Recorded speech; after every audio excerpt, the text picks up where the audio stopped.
On commence tout de suite par le voyage de Chihiro, nouveau film de Miyazaki, véritable Walt Disney japonais, qui nous impressionne toujours par son talent de conteur.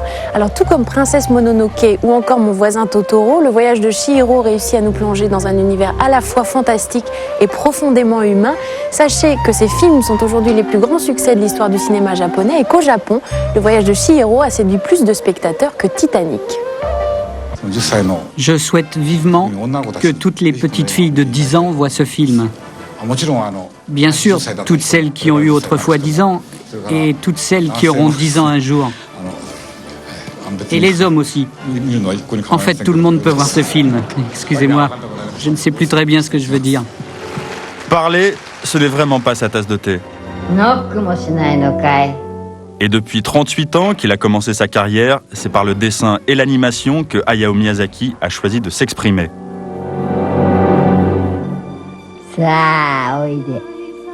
Le voyage de Chihiro, c'est donc celui d'une fillette de 10 ans, égarée dans un univers parallèle peuplé de monstres en tout genre, de sorcières acariâtres et de divinités variées. Une fillette parfois stupéfaite, une Alice au pays des merveilles, au pays du soleil levant.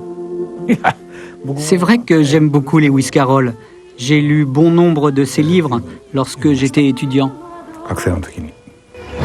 Miyazaki n'est pas bavard, alors on pousse un peu plus loin la métaphore littéraire. Est-ce que Chihiro c'est Miyazaki, comme Emma Bovary et Gustave Flaubert? Non, je ne suis pas Chihiro dans ce film. Je serai plutôt l'un de ces gentils monstres qui lui apportent leur aide dans cet univers.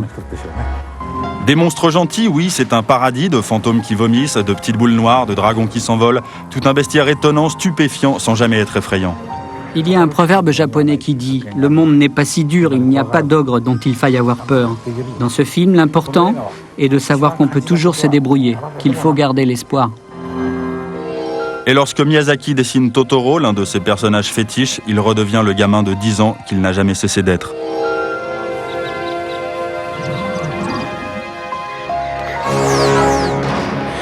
Mais en accompagnant 2 heures durant le voyage de Chihiro,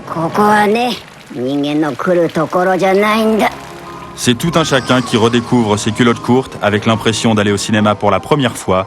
Alors allez-y, vous n'en reviendrez pas.